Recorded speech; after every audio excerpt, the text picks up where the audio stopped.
Assalamualaikum warahmatullahi wabarakatuh. Bismillahirrahmanirrahim. Alhamdulillahilladzi hadana lil islami wal imani wal ihsan. Wassalatu wassalamu ala asyrafil anbiya'i wal mursalin nabiyina Muhammadin wa ala alihi wa ashabihi ajma'in, amma ba'du.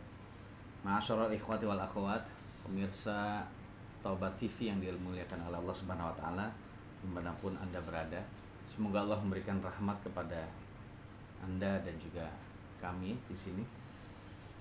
Kita akan menjelaskan di dalam kajian singkat ini tentang tata cara mensucikan najis-najis yang sudah kita pelajari di pertemuan yang lalu, tentang najis-najis dan cara mensucikannya bagaimana. Sebab najis-najis tersebut adalah najis-najis yang berbeda-beda, wujudnya juga beda-beda, maka cara mensucikannya pun berbeda-beda ya Mas. Oke, kita akan bahas yang pertama adalah tathhiru thawbi min damil haid. Itu cara mensucikan darah haid bagaimana. Jadi ya Mas sekalian, kalau darah haid itu mengenai pakaian dari kaum wanita yang mengalami haid, maka cara mensucikannya adalah dengan cara dikerok. Ya, mungkin kalau di hadis itu dikerok, kemudian disiram dengan air. Nah, kemudian disiram dengan air, mungkin dikerok, habis itu disiram lagi. Nah, tujuannya jamaah sekalian agar itu tadi ya, darah haid itu wujudnya itu bisa hilang dari pakaian tersebut. Ya, seperti itu ya. Dan ini berdasarkan hadis yang diriwayatkan oleh Al-Imam Bukhari dan Muslim dari seorang perempuan, anaknya Abu Bakar As-Siddiq, Asma binti Abu Bakar. Beliau menjelaskan demikian itu, dan Nabi saat itu memberikan pelajaran kepada Asma, kalau terkena darah haid maka caranya adalah disiram air, kemudian dikerok, habis itu disiram air lagi. Jadi seperti itu. Kemudian setelah itu pakaiannya boleh dipakai buat sholat, walaupun basah-basah, yang penting najisnya sudah hilang. Makanya kalau zaman sekarang, mungkin kalau zaman sekarang ada yang berkata, kalau saya sih tinggal langsung aja masukin ke dalam mesin cuci. Jawabannya jangan ya Mas kalian. Jangan dulu dimasukkan ke mesin cuci, tetapi bersihkan dulu, sucikan dulu darah haid yang nempel itu. Ya tempatnya saja, tidak semuanya. Jadi bagian kain yang terkena darah haid itu disucikan dulu. Ya. Kemudian setelah disucikan, maka saat itu pakaian ini walaupun kotor, maka hukumnya suci, masukkan ke dalam mesin cuci. Tujuannya agar tidak meratakan najis di situ. Nah, seperti itu jamaah sekalian ya. Kemudian yang kedua adalah tathiru thawbi min baulir radhiyah. Jadi terkadang najis yang mengenai kita adalah najis dari anak kecil atau anak bayi yang kita gendong ya Mas sekalian. Gimana cara mensucikannya? Mudah cara mensucikannya, ya. Yaitu Nabi kita sallallahu alaihi wasallam bersabda, yughsalu min baulil jariyati. Jadi kalau kita terkena kencingnya anak bayi. Nah, kencingnya anak bayi perempuan, maka ya disiram dan juga dibasuh, kucak-kucak gitu ya. Seperti itu. Kemudian wa yurashu min baulil ghulam. Sedangkan kalau terkena kencing bayi laki-laki, kalau tadi bayi perempuan ya, itu disiram dan dikucak-kucak. Ya. Kalau bayi laki-laki kita cukup disiram saja.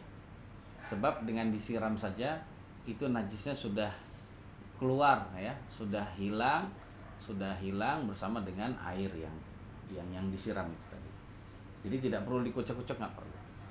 Nah, ini adalah perbedaan antara kencing dari bayi laki-laki dan perempuan, walaupun sama-sama belum makan makanan selain ASI. Ya, ini bayi yang belum makan makanan selain ASI. Namun kalau bayi sudah makan makanan selain ASI, baik laki-laki maupun perempuan, hukumnya sama. Yaitu sama seperti kencingnya orang dewasa, sama seperti kencingnya orang dewasa, itu tidak hanya disiram saja tapi cukup dikucek-kucek, karena ada sesuatu yang lebih melekat ya pada kain yang terkena najis tersebut. Jadi nggak hanya disiram tapi dikucek-kucek kemudian disiram lagi. Tapi kalau sama-sama belum makan makanan selain ASI gitu ya, maka dalam keadaan begitu bayi perempuan hukumnya sama seperti kencing orang dewasa. Adapun bayi laki-laki ya dalam keadaan seperti itu hanya disiram saja. Kemudian cara yang ketiga jamaah sekalian, yaitu mensucikan pakaian dari madhi. Terkadang pakaian kita terkena madhi, khususnya bagi seseorang yang sering mengeluarkan madhi gitu ya, karena mungkin syahwatnya dia bergolak gitu ya, baik laki-laki atau perempuan gitu ya. Karena sering demikian itu kadang datanglah keringanan dari syariat kita yang memperkenankan bagi kita untuk mensucikan najisnya madhi itu dengan satu telapak tangan saja. Jadi karena madhi itu memang najis hukumnya, tapi seperti yang kita sudah bahas ya, nah, najis ya. Namun najisnya najis yang najis ringan, najis mukhaffafah gitu ya, najis yang ringan mukhaffaf gitu. Maka saat itu cara mensucikannya Nabi bersabda, yakfika an ta'khudha kaffan min ma' ya fatandahu bihi thawbaka haitsu tara annahu qad asaba minhu. Jadi Nabi bersabda, cukup bagi kamu mengambil satu telapak air, satu telapak tangan, dan kamu siramkan pada pakaian sekiranya kamu melihat madhi tersebut telah mengenainya. Jadi terkena mana celana dalam, sudah siram saja sedikit gitu, satu telapak tangan, maka saat itu sudah suci pakaiannya. Jadi demikian jemaah sekalian. Kemudian cara mensucikan najis yang berikutnya adalah tadhiru zaili thawbil mar'ah, yaitu mensucikan ujung bawah dari pakaiannya wanita. Kita sudah tahu jemaah sekalian, hukum asalnya pakaian wanita itu adalah ya sampai menyapu tanah, sampai menutupi telapak kaki. Ya. Nah, dalam keadaan begitu, kewajiban kaum wanita juga harus menutupi telapak kakinya. Nah, konsekuensinya bajunya yang bawah itu ya, itu sering terkena najis, sering terkena kotoran. Ternyata bagaimana cara mensucikannya jemaah sekalian? Datang juga keringanan dari syariat kita. Nah, dalam keadaan terkena najis itu tidak perlu kaum wanita tuh menyincing-nyincing gitu ya. Karena Nabi alaihi salatu wasallam ya, atau syariat kita itu tidak memperbolehkan. Dicuci memang tidak terkena najis, tapi saat itu terlihat auratnya. Nah, ini tidak boleh. Terlihat auratnya. Walaupun itu adalah telapak kaki, karena telapak kaki adalah aurat gitu ya. Karena perempuan itu hanya diperbolehkan memperlihatkan wajah dan telapak tangan saja. Adapun telapak kaki adalah hukumnya aurat juga gitu ya. Nah, ini pernah juga ditanyakan oleh seorang perempuan. Ya, seorang perempuan pernah bertanya kepada istri Nabi Ummu Salamah tentang keadaan yang demikian itu. Ya, keadaan yang dijumpai oleh kaum wanita umumnya yang memang benar-benar teguh di dalam melaksanakan syariat, bajunya panjang gitu ya, sering terkena najis juga. Kemudian Ummu Salamah berkata, ini mar'atun utilu dhaili wa amshi fil makanil qadhir. Ya. Wahai Ummu Salamah, saya ini perempuan yang bajunya panjang, sering juga mengenai atau berjalan ke tempat yang najis. Gimana hukumnya nih? Kemudian Ummu Salamah menjawab, qala Nabi sallallahu alaihi wasallam, ini berarti berdalil. Jadi Ummu Salamah menjawab, yutahhiruhu ma ba'dahu. Ya udah, saya jawab pertanyaanmu dengan sabda Nabi, yaitu Nabi pernah bersabda, yutahhiruhu ma ba'dahu. Pakaian bawah atau bagian dari pakaian bawahmu itu akan disucikan oleh tanah yang ada setelahnya. Ya sudah, biarin aja. Sekarang najis, saat kena najis, nanti dengan bergesekan dengan tanah yang ada setelahnya, ya, bercampur dengan tanah setelahnya, maka saat itu akan menjadi suci. Jadi seperti itu. Ringan ya. Jadi tidak harus dengan air jemaah sekalian. Kemudian yang kelima, tathiru asfalin na'al, yaitu mensucikan bagian bawah sendal atau sepatu kita. Terkadang sepatu kita menyentuh kotoran kucing misalnya jemaah sekalian, atau menyentuh hal-hal yang najis yang lainnya. Maka cara mensucikannya adalah seperti halnya yang Nabi sabdakan, idza jaa ahadukumul masjid falyaqlibna alaihi wal yanzur fihima. Apabila salah satu dari kalian datang ke masjid, hendaklah ia melihat dulu dua sandalnya, dibalik dulu sandalnya, dilihat. Fa in ra'a khubsan falyamsahhu bil ard. Kalau dia melihat najis, maka digosok-gosokkan, ya, digosok-gosokkan sandalnya atau sepatunya itu dengan tanah gitu. Wal yusalli fihima, dan hendaklah ia salat menggunakan dua sandal tersebut. Nah, ini memang sunnahnya salat itu dengan menggunakan sandal ya Mas. Kalau di zaman Nabi ya gitu ya. Kalau zaman sekarang salat masuk masjid pakai sandal, namanya ngajak berantem ya Mas kalian. Dan itu nggak boleh gitu ya. Artinya suatu saat, karena agama kita memperbolehkan kita sholat di selain masjid. Suatu saat misalnya antum lagi rekreasi gitu ya, nyari rekreasi di mana, di pantai misalnya gitu ya. dalam keadaan itu mencari masjid sangat jauh, ya sudah antum dengan teman-teman rekreasi di situ mengadakan sholat azan, kemudian sholat sunnah, iqamah, sholatlah dengan menggunakan alas kaki, tidak mengapa, karena itu adalah sunnah Nabi kita alaihi salatu wassalam. Nah, seperti itu, harus tahu tempatnya melaksanakan sunnah, jadi jangan sembarangan. Ya seperti itu. Kemudian yang keenam jamaah sekalian, yaitu mensucikan wadah atau apa saja yang telah terjilat oleh liur anjing, air liur anjing itu ya, telah terjilat oleh anjing. Nah ini juga sesuatu yang terkadang bahkan sering kali dijumpai oleh umat Islam di zaman Nabi, itu udah biasa. Jadi sudah biasa yang namanya anjing itu lalu lalang di pemukiman umat Islam jamaah sekalian.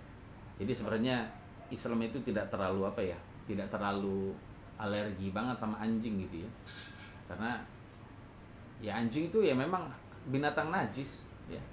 Bahkan dalam hadis yang lain jamaah sekalian dijelaskan, jadi kanatil kilabu tudbiru wa tuqbil. Jadi sudah biasa anjing-anjing itu masuk keluar masjidnya Nabi itu biasa, dan ternyata nggak ada yang mensucikan masjid Nabi, Masjid Nabawi sekarang jamaah sekalian. Itu sudah biasa tapi nggak ada yang mensucikan itu. Jadi sudah biasa seperti, jadi nggak terlalu alergi banget dengan anjing. Ya seperti itu. Adapun perintah dari Nabi dalam suatu hadis untuk membunuh anjing-anjing itu adalah perintah yang ternyata sudah dimansuh, sudah tidak berlaku lagi, hanya dahulu saja. Nah, adapun sekarang, setelah itu jamaah sekalian, dan sampai sekarang itu perintah untuk membunuh anjing itu tidak ada, kecuali anjing yang membahayakan. Tapi kalau anjing tidak membahayakan nggak perlu. Bahkan kita diberi pahala oleh Allah Subhanahu Wa Taala di dalam setiap makhluk hidup yang kita berikan makan itu tadi.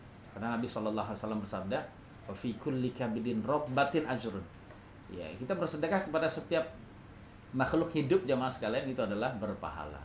Baik makhluk, baik manusia maupun hewan itu tadi. Nah, suatu saat ya anjing bolak-balik main ya, mungkin lewat ke pemukiman kita gitu ya. Dia menjilat-jilat atau mungkin dia minum, ada wadah air kita jamaah sekalian terjilat oleh anjing.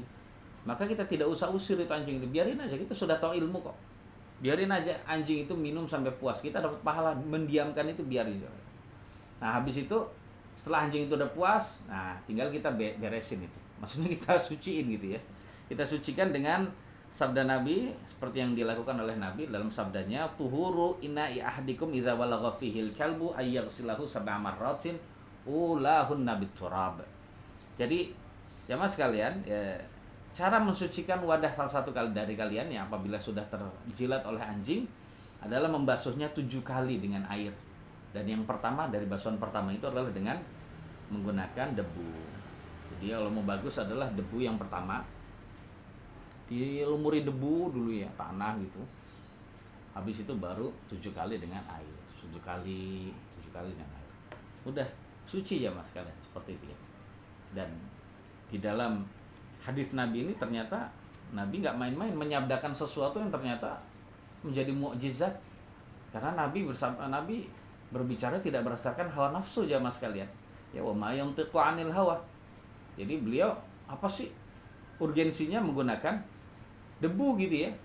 Ya, ternyata ada jamaah sekalian, karena Nabi berdasarkan wahyu yang berasal dari Allah yang menciptakan anjing itu jamaah sekalian. Ternyata penelitian sekarang membuktikan bahwasannya di dalam syariat ini, sabda Nabi ini saja terdapat mukjizat yang ternyata diungkap oleh orang non-muslim, orang kafir ya mas sekalian. Ya, ternyata orang kafir menilai bahwasannya ternyata di dalam jilatan anjing itu terdapat virus atau ya, bakteri gitu ya. Saya juga tidak tahu, pokoknya virus yang ternyata tidak bisa hilang kecuali hanya dengan debu. Nah, subhanallah ya. Kita bangga memiliki nabi yang memang membawa syariat isinya adalah penuh dengan rahmat. Ya, makanya kalau kita mendapatkan sabda Nabi begini dan begitu, sudah tinggal tunduk saja, patuh. Walaupun kita tidak tahu hikmahnya jamaah sekalian, ya kita sebagai hamba Allah yang beriman, kita berbaik sangka, mesti ada faedahnya. Walaupun saya tidak tahu, seperti itu jamaah sekalian. Nah, seperti itu jamaah sekalian. Jadi sebagai bentuk kita taslim, yaitu berserah diri dan juga tunduk pada syariat. Jadi jangan nunggu ada orang barat dulu menemukan kebaikan dari syariat kita baru kita amalkan. Ini adalah keliru. Berarti saat itu kita menganggap barat, kitab sucinya adalah hasil penemuan barat, salah itu. Kitab suci kita adalah Al-Quran dan hadis Nabi. Walaupun kita tidak tahu hikmahnya, kita amalkan ya mas sekalian. Yang berikutnya adalah tathiru jildil maitati bid-dibagh, yaitu mensucikan kulit bangkai dengan cara disamak. Seperti yang tadi yang pernah kita bahas tentang masalah najisnya bangkai. Jadi jamaah sekalian, hewan yang halal dimakan dagingnya apabila jadi bangkai tidak disembelih dengan sembelihan yang syar'i, seperti sakit karena mati karena sakit atau yang lainnya gitu ya, maka kita katakan sudah berpindah dari keadaan yang asalnya suci menjadi najis. Mati tanpa disembelih dengan sembelihan yang syar'i, dia hukumnya jadi berbeda. Asalnya suci jadi najis ya mas kalian. Nah ternyata dalam keadaan itu syariat kita memberikan keringanan. Ya manfaatkan itu kulitnya, walaupun yang lain dibuang, tapi manfaatkan kulitnya. Kulitnya hewan yang najis ini, itu kulitnya disamak. Kulitnya dia aja, hewan ini dikuliti, habis itu kulitnya disamak, maka nanti akan merubah status kulit tersebut yang asalnya jadi najis karena ngikuti tubuhnya gitu ya. Itu bisa menjadi suci dengan proses samak yang salah satunya adalah dengan dikeringkan. Ya, kalau pengen tahu proses samak bagaimana, tanya tukang kulit ya mas kalian yang biar tahu gitu. Dan ini menunjukkan bahwasannya ada syariat lagi ya di dalam agama kita. Ternyata urgensinya kita menyembelih hewan itu ada dua aja mas kalian. Urgensinya menyembelih hewan sesuai dengan cara menyembelih hewan dalam Islam itu ada dua. Pertama adalah untuk menghalalkan dagingnya. Yang kedua adalah untuk mensucikannya. Jadi suci seperti itu. Kecuali ya tadi, kecuali darah yang memang masih nempel gitu ya, maka saat itu tidak mengapa. Kemudian yang berikutnya adalah cara mensucikan tanah yang terkena kencing itu gimana aja mas? Jadi misalnya kalau kita menjumpai tanah yang suci gitu ya, kemudian terkena kencing atau terkena najis yang lain, maka caranya adalah dengan disiram saja, dengan disiram dengan air, seperti yang pernah dilakukan oleh Nabi pada tanah yang ada di masjid yang dikencingi oleh seorang Arab Badui gitu ya, Arab pedalaman gitu ya. Kalau disebut Arab pedalaman karena memang dia kurang pendidikannya gitu ya, sehingga masjid tempat ibadah itu dia dikencingi di situ. Nah, Nabi saat itu santai saja. Saat itu Nabi tinggal minta air minta air sini gitu, maksud habis itu Nabi menyiram. Kemudian yang berikutnya aja mas kalian, cara mensucikan sumur atau minyak samin. Kalau minyak samin itu seperti minyak untuk menggoreng, minyak masak gitu ya. Cara mensucikan sumur atau minyak samin apabila kemasukan najis. Itu dengan cara najisnya adalah dihilangkan. Jadi najisnya disingkirkan dulu. Contohnya gini. Kalau zaman Nabi itu ada minyak samin, minyak yang digunakan untuk masak. Minyak samin itu beku ya mas kan. Minyak samin itu membeku. Ya mirip mentega gitu ya. Nah, suatu saat ada tikus masuk ke situ dan mati. Nah, para ulama atau hadis itu menjelaskan, Nabi memberikan apa? Memberikan penjelasan pada kita bahwasannya kalau ada minyak samin yang cair kemasukan tikus, mati tikus di situ, maka kita katakan semua isi minyak samin itu dibuang karena itu najis. Namun kalau minyak saminnya dalam keadaan membeku, ya dibuang najisnya, atau tikus yang mati itu dibuang, habis itu yang sekitar dari tikus itu dibuang, sisanya minyak samin itu bisa digunakan lagi. Kemudian kalau sumur gimana? Sumur juga sama aja mas kalian. Sumur caranya gimana? Ya sudah dikeringkan air tersebut, nanti ya terkena air ya, air yang najis itu kita buang, maka saat itu nanti akan suci sendiri itu. Memang sulit mensucikan apa? Sumur yang terkena najis itu. Nah, para ulama karena ini adalah darurat, ya sudah, cara mensucikannya adalah dengan dihilangkan saja airnya yang najis itu. Nanti air lain yang menyumber itu, maka itu akan sudah menjadi suci lagi. Jadi demikian, wallahu a'lam bishawab. Dan dari penjelasan kami ini menjelaskan jamaah sekalian bahwasanya syariat kita adalah syariat yang mudah. Betapa tidak mudahnya jamaah sekalian. Ternyata najis di dalam Islam itu bisa disucikan tidak hanya dengan air ya. Ternyata selain air itu bisa mensucikan najis. Berbeda dengan syariat dulu jamaah sekalian, yang ternyata air pun tidak bisa mensucikan najis jamaah sekalian. Nah, ini termasuk beban berat yang ada di di syariat yang telah lalu gitu ya, sebelum Nabi kita Shallallahu Alaihi Wasallam terutus gitu ya. Seandainya itu diterapkan di syariat kita, maka kita akan berat ya mas kalian. Contohnya, kalau di zaman dulu, kalau terkena najis, maka saat itu tidak bisa mensucikan ya mas kalian. Contohnya terkena najis itu bajunya, disiram air berapa kali juga tidak najis. Solusinya satu, digunting. Nah, seandainya kulit yang terkena najis, air pun tidak bisa mensucikan. Terus solusinya gimana? Kulitnya digunting. Ah, sakit kulit digunting. Ya sudah, sholatmu nggak akan diterima. Loh, gitu seperti itu. Karena memang sholat dahulu, sejak zaman dahulu itu sudah diwajibkan. Jadi seperti itu jamaah sekalian dirahmati Allah Subhanahu wa taala. Kita bersyukur pada Allah yang telah menurunkan syariat yang sangat mudah. Semoga bermanfaat. Subhanakallahumma bihamdik asyhadu an la ilaha illa anta astaghfiruka wa atubu ilaik. Assalamualaikum warahmatullahi wabarakatuh.